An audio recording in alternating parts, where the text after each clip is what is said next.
Hi friend, তো আপনারা কেমন আছেন? আশা করি সকলে ভালো আছেন। তো আজকে যে রান্নাটা করতে চলেছি জানি না কেমন লাগবে।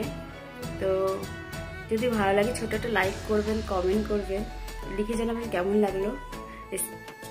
খুব সহজ একটা রেসিপি। এখন তো আমাদের হাতে খুবই কম সময় থাকে, সকালের দিকে বিশেষ করে। তো এই ছেলেকে নিয়ে আসলাম সকালবেলা স্কুল থেকে, এখন রান্না বান্না চালু করব। তো খুব কম সময়ে তাড়াতাড়ি করে করব রান্নাটা, একদম সিম্পল একটা রেসিপি। হ্যাঁ, আর সময়ও খুব কম লাগে।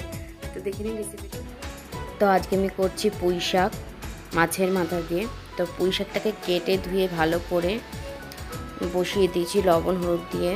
তো আপনাদের সাথে দেখানো হয়নি।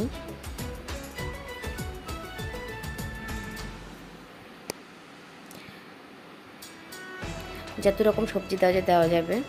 তো এবার কড়াইতে গরম তেল বসিয়ে দিয়েছি ও মাছের মাথাগুলোকে আমি ভালো করে ধুয়ে লবণ হলুদ মাখিয়ে নিয়েছিলাম। এখন ভেজে নিচ্ছি, ভালো করে দু পিঠই ভেজে নেব। তো এক পিঠ ভাজা হয়ে গেছে, এবার উল্টে দিয়ে আর এক পিঠ ভেজে নেব।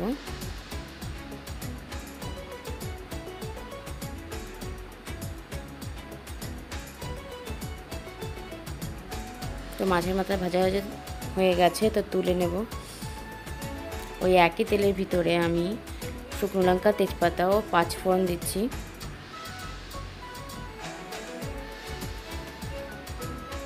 ফোড়নটা একটু ভাজা হতে দেব। তো ফোড়নটা অনেকটা ভাজা হয়ে গেছে ফোড়নটা। এবার আমি পুঁই শাকটা ঢেলে দেব। একদম সহজ একটা রেসিপি, খুব কম সময় লাগে, খেতে খুব দারুণ লাগে। এর ভিতরে আমি কিচ্ছু অ্যাড করব না, জাস্ট একটু ফোড়ন দিয়ে ব্যাস, একটু লঙ্কা দিয়ে দিলাম, কাঁচা লঙ্কা।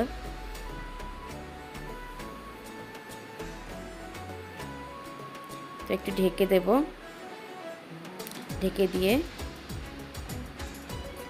চিনি অ্যাড করে নামিয়ে নেব।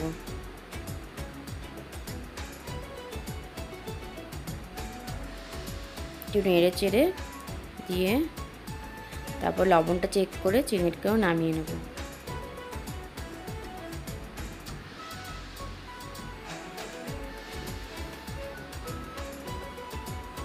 2 সেকেন্ডে রান্না, খেতে খুব ভালো লাগে। অবশ্যই বাড়িতে করে দেখবেন, লিখে জানাবেন কেমন লাগলো।